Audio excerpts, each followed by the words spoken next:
Hai guys, selamat datang di channel bukan dakwah, bukan petuah. Lemes saya, lemes sebenarnya. Nah, kalau ngebahas ini ya, tapi kita coba deh, kita coba. Ini terkait kembali, jadi semua akan kembali ke tempat dari mana semua berasal. Terlepas dari bagaimana kita menjaga raga kita, terlepas dari bagaimana kita merawatnya, ngasih suplemen, ngasih vitamin, ngasih obat, bahkan operasi plastik, eh, dan lain-lain. Pada akhirnya, pada saatnya nanti, si raga itu akan kembali ke tempat asalnya, yaitu tanah. Raga ya akan kembali ke tempat asalnya, yaitu tanah.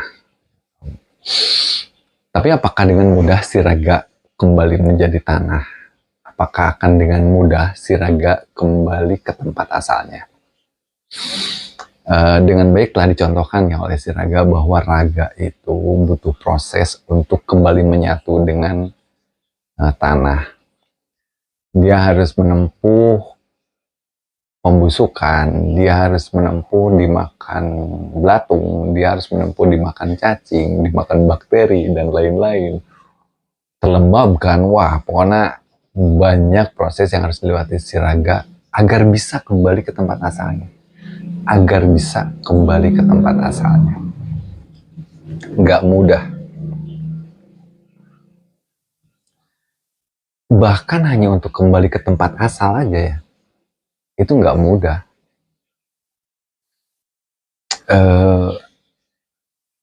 Di titik ini, eh, apakah waktu yang diperlukan agar si raga kembali menjadi tanah atau kembali ke tempat asalnya itu sama setiap raga? Rasanya enggak, rasanya berbeda.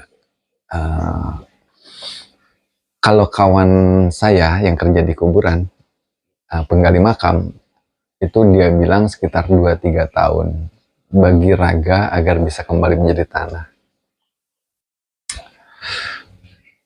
Uh, tapi bagaimana dengan raga yang di bumi? Tapi bagaimana dengan raga yang mati di kutub utara lalu terselimuti es lalu membeku? Uh, Mungkin bisa nyampe ratus atau ribuan tahun ya. Dia belum juga bisa kembali menjadi tanah gitu. Uh, kalau kalau kita bayangkan,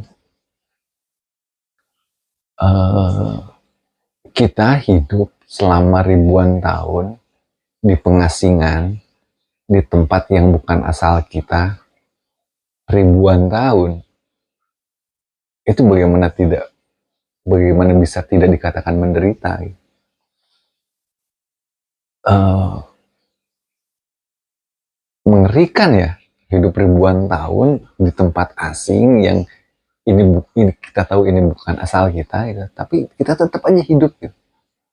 Ribuan tahun, ya cukup mengerikan ya. Dalam bayangan aja cukup mengerikan. Entah kalau menempuhnya apakah bagaimana gitu. Akhirnya sih pelajaran sempurna telah raga tampakkan bagi perjalanan jiwa kita. Saya rasa jiwa juga memiliki proses yang sama dengan raga.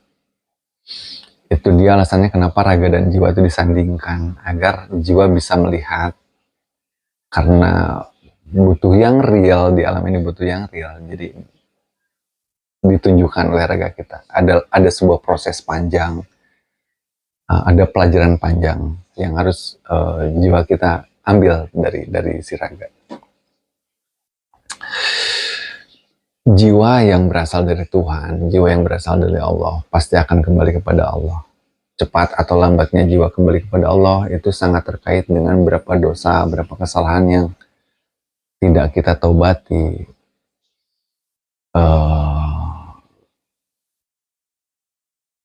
bagaimana kita menjalani kehidupan, eh, itu yang membuat perjalanan jiwa menuju Tuhan itu waktunya berbeda. Karena itu tergantung sikap hidup kita di dunia. Semakin banyak dosa dan kesalahan yang tidak tertobati dan tertumpuk, itu membuat si jiwa itu termumikan oleh dosa.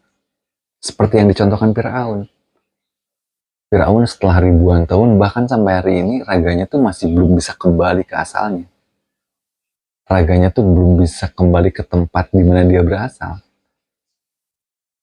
Itu disimbolkan oleh itu. Disimbolkan bahwa ada jiwa yang tidak bisa juga kembali kepada Allah.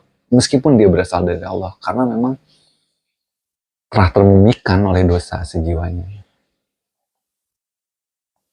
Ada simbol juga orang yang mati di kutub utara sepertinya, yang selamanya nggak bisa jadi tanah, selamanya nggak bisa kembali gitu. Jiwa tuh akan menempuh perjalanan yang sama.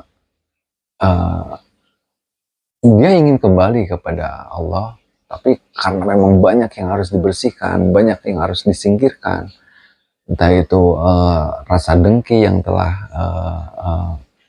menyelimutinya, entah itu rasa amarah yang menguasainya, entah itu seluruh penyakit-penyakit itu harus dibersihkan dulu gitu, hingga fitrah dan dia bisa kembali kepada Allah.